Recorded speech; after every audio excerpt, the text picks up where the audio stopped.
Some things Japan has secretly built into daily life make you immediately wonder why other countries haven't thought of the same. Refrigerators engineered to open from either side so the door never blocks the wrong direction in a kitchen. Coin laundry cafes where you can eat a full hot meal while your clothes wash. And Tokyo office buildings with working rooftop farms producing real vegetables above the city skyline. Japan doesn't just find better ways of doing things. It rebuilds them so completely that you only realize how much the rest of the world is still getting wrong the moment you leave and have to go back to doing it the old way. Today, we're counting down 15 secret things in Japan that need to exist everywhere. Watch until the end because number 15, underground pedestrian networks connecting entire city blocks beneath the surface, shows how Japan built an entire second city underneath the original, so that rain, heat, and traffic are no longer a problem. Number 1. Refrigerators that open from both sides. Japanese refrigerators are engineered to open from either side, so the door never blocks a counter, a walkway, or the person standing next to you trying to use the same kitchen. You configure the hinge direction based on how your kitchen is laid out. Some models go further with center split French doors that open outward from the middle, eliminating the single direction swing entirely. You access the fridge from whichever angle makes sense rather than working around a door designed without your kitchen in mind. In a small kitchen, the difference is immediate. No more awkward shuffling, no more door swinging into someone's path, no more choosing between opening the fridge and having access to the counter at the same time. It's not a complicated innovation. It's the result of someone asking why a fridge door only opens one way when nothing about storing food actually requires that limitation. Japan asked the question, answered it, and put it into production. Number 2. Rooftop vegetable gardens on urban office buildings. Tokyo office buildings grow real food on their rooftops, harvested by the people who work inside them, and it completely changes what it means to work in a city center. The farms use hydroponic and soil-based growing systems under direct sunlight, or LED lighting, producing genuine crop yields from rooftop surfaces that would otherwise sit empty. The produce goes directly into the building's cafeteria or gets distributed to staff. The garden also functions as insulation, reducing the urban heat island effect on the building below. For the people working inside, it closes the gap between an office building and the natural world entirely. You go upstairs on your lunch break and harvest vegetables grown 10 floors above street level in one of the most densely built cities on Earth. Most office buildings treat their rooftops as mechanical plant space. Japan looked at the same surface and decided food was a better use of it. Number 3. Coin laundry cafes where you eat while you wait. Japanese coin laundry cafes combine a fully operational cafe with coin-operated washing machines in the same space. So the time your laundry takes to wash and dry becomes a meal rather than wasted waiting. You load your clothes, order food and coffee, and eat a complete meal while the machines run. The wash and dry cycle takes roughly as long as a sit-down meal from order to bill. By the time you've finished eating, your laundry is done. No more sitting in a fluorescent lit room staring at a spinning drum. No more leaving your clothes unattended while you find somewhere nearby to kill the time. Both tasks happen simultaneously in the same location. It's not a complicated idea, it's the recognition that two routine errands happening at the same time is more efficient than one following the other. Japan noticed that the laundromat and the cafe occupied the same time window and put them in the same building. If you're enjoying this so far, go ahead and tap like. It tells YouTube you want more of Japan's clever, everyday innovations. And if you love discovering things you didn't even know existed, hit subscribe so you don't miss the rest of this list. Trust me, the next ones are even cooler. Number 4. Precision folding techniques in hotel towel presentation. Japanese hotels fold their towels into swans, fans, and architectural shapes that transform a standard bathroom into something that feels prepared specifically for you. And it costs absolutely nothing extra to do it. You walk into a hotel room and the towels on the rack are folded into decorative sculptures, swans facing each other on the bathroom shelf, a fan arrangement on the edge of the tub, a rose shape sitting on the folded face cloth. None of it is functional, all of it communicates the same thing. Someone was in this room, paid attention to it, and prepared it with care. It takes seconds to fold. The towel is identical underneath, but the impression it creates the moment you open the bathroom door is immediate and completely different from a flat rectangle draped over a rail. Japan understood that the quality of care applied to something small tells you everything about the quality of care applied to everything else. Number 5. Indoor ski and snowboard slopes open year-round. Japan built full ski and snowboard slopes inside warehouse structures with artificial snow systems that run year-round, so the season never ends and the mountain is always open regardless of what the weather is doing outside. You enter a facility in the middle of a city and find a working ski slope with a chairlift, beginner runs, intermediate terrain, and snowboard park features maintained at consistent snow conditions every day of the year. Lessons run in August. Competitive skiers train through summer. Beginners take their first run in 30-degree heat outside. The slope is real, the snow is real. The only thing that isn't real is the season.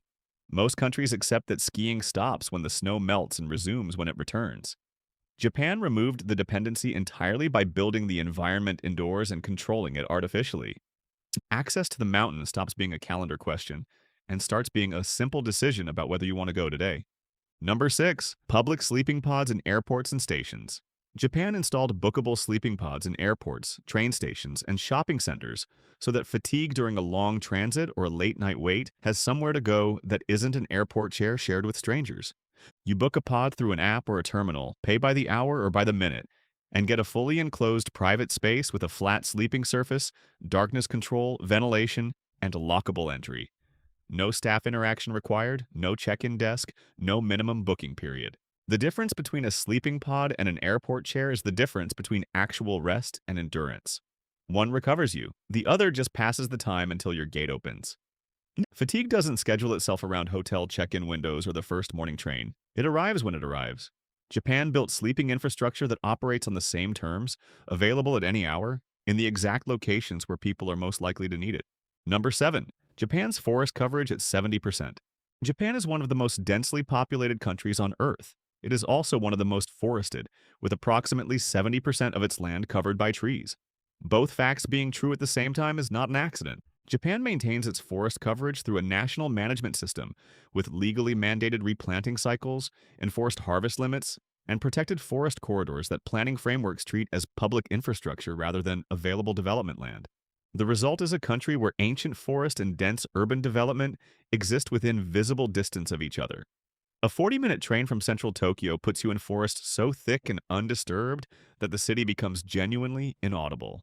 Most countries treat economic development and forest preservation as competing priorities and find reasons why the forest has to give way. Japan built the legal framework that refuses that trade-off and has maintained it long enough that the forest coverage proves the point. Number 8. Coin-operated sake dispensers on street corners. Japan produces sake at over 1,000 active breweries, each using regional rice varieties, local water sources, and fermentation methods specific to their area. Then it put the results in a coin-operated machine on the street corner. Sake dispensers appear in traditional brewing districts and rural towns, positioned outside breweries and alongside regular vending networks. You insert coins, select your volume, and receive a measured pour of locally produced sake in a ceramic or plastic cup at a price that makes it an everyday drink rather than a considered purchase. In certain brewing towns, multiple dispensers operate within walking distance of each other, each stocked with a different local brewery's product. You navigate between them on foot, one coin at a time, without a tasting room booking or a guided tour. Japan made its most culturally significant drink available at street level because the only reason it wasn't already there was that nobody had installed the machine yet. Number 9. Agricultural drones planting rice fields.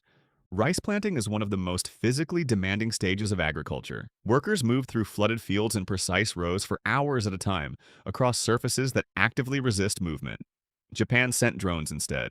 GPS-guided agricultural drones in Japan plant rice seedlings across flooded paddy fields at calibrated spacing from the field edge, covering areas in a fraction of the time manual planting requires with positional accuracy that hand planting cannot consistently achieve across a full field. The drone loads from the bank, maps its route, and flies the field without entering the water. The physical labor reduction at the most exhausting stage of the growing cycle is substantial. The planting density consistency across the full field is measurably higher. The farmer directs the operation without standing in water for 8 hours. Japan looked at one of the oldest agricultural tasks in its culture, applied the newest available technology to it, and decided the two were completely compatible. Number 10. Automated sushi rice machines in restaurant kitchens. Sushi rice is not just cooked rice. The seasoning ratio, folding technique, temperature at preparation, and compression density of every portion are variables that take years of daily practice to control consistently by hand. Japan built a machine that controls them from day one. Automated sushi rice forming machines measure and compress rice portions to identical weight, density, and temperature with every single cycle. The consistency a human hand achieves after years of repetition, the machine delivers from the first portion. It doesn't replace the skill of the sushi chef. It removes the years of prerequisite training required before that skill can even be applied. Smaller restaurants that couldn't previously employ a dedicated rice preparation specialist can now maintain the same standard as operations 10 times their size. Japan treated rice consistency as an engineering problem and built something that solves it identically every time, regardless of how long the service has been running or how tired the kitchen is. Number 11. Soundproofed music practice rooms by the hour. Playing an instrument seriously requires volume. Volume in an apartment building creates a problem for everyone nearby that has exactly one solution without the right infrastructure. Stop playing. Japan built the infrastructure instead. Networks of individually soundproofed music practice rooms available for hourly rental operate across virtually every urban district in Japan. The rooms range from solo practice spaces to full band rooms equipped with a piano or basic amplification and available without membership, long-term commitment, or any requirement beyond booking and showing up. The acoustic isolation is genuine. Full performance volume inside the room produces nothing audible in the corridor outside. For a musician living in an apartment who needs to practice at volume, this is not a luxury. It is the difference between developing as a musician and stopping because the building won't allow it. Japan recognized that access to a space where you can actually play your instrument is as fundamental as owning one and built the rental infrastructure to make it accessible to anyone. Number 12. Rooftop observation decks open free to the public. Almost everywhere in the world, the best views of a city from above are behind a ticket barrier. The observation deck charges entry. The rooftop bar requires a spend. Japan put the view on the roof and left it open. Department stores, municipal buildings, and office towers across Japanese cities open their rooftop observation floors to the public at no charge during building operating hours. No ticket, no reservation, no minimum spend. You take the lift to the top floor and look at the city from above for as long as you want. The view is identical to the one you'd pay for elsewhere. The city looks the same from a free rooftop as from a ticketed one.